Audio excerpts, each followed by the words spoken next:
I'm Bjorn, also of Dunedin Brewers Guild. Chris and I, last summer, got together to do a mead collaboration. So he did a lagered lime mead, and I did a regular fermentation at room temperature mead. I used champagne yeast and strawberries. So we have a strawberry mead going into a lime mead, two different fermentation styles, and we're seeing how this is going to end up.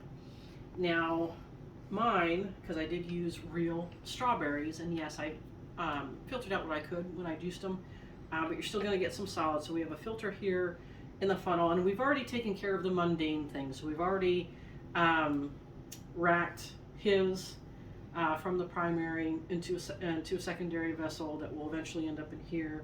Mine I bottled in 2 liters. These are not our sponsor. We don't care who this is. This was bottled in July of last year, and this filter is going to catch any remaining solids that we happen to have. I like sparkling mead, so I chose to bottle condition and carbonate mine. When we bottle these, we're also going to bottle condition them so they're effervescent, meant to be served cold and bubbly, because we like bubbles, like the fish in Finding Nemo. What was his name? I don't remember his name.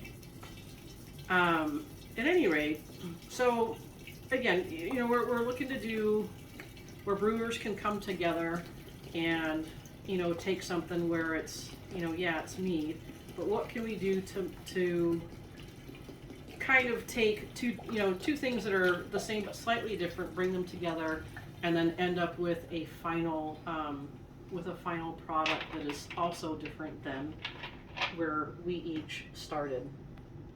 I can say that brewing with the actual fruit makes for a lot of effervescence. It's bubbly.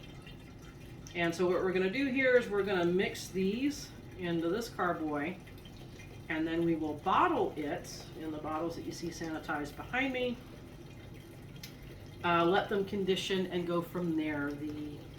The unbottling, the sharing will be in a separate video, and we'll see how it goes. So this one came out still very sweet from the natural strawberries.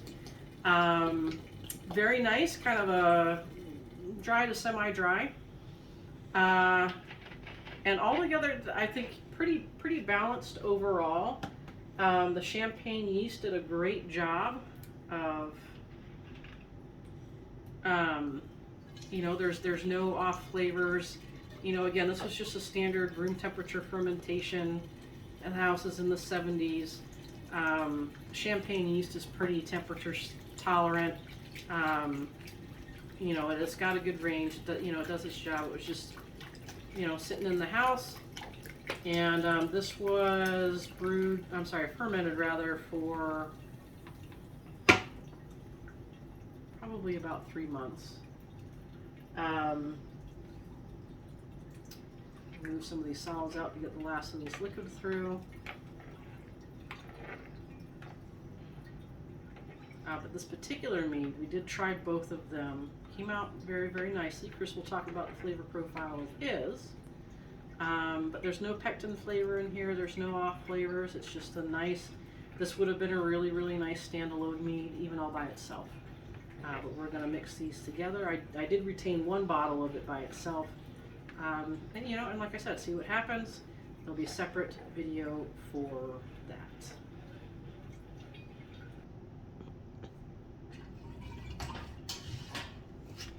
Hi there, my name's Chris with the Dunedin Brewers Guild, and I am now, as Bjorn told you, adding in my lagered lime mead into her strawberry mead.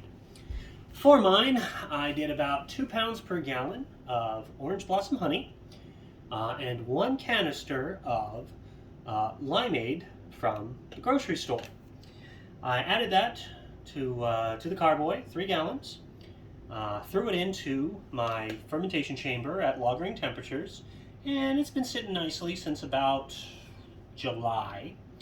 At this point, I'm just going to add it in. Now, on the tasting of mine, it was a little funky. I believe it's the fact that, when was the last time you had lime that wasn't also sweet? So since the lager kind of, took out all the sugar, It got a little weird from that, but I have a feeling that with the residual sweetness from Bjorn's strawberry, that is going to blend together nicely, but it did come out nice and clean. So again, as she said, we're going to have that tasting video a little bit later down the line. And until then, we're just mixing them together and seeing what happens.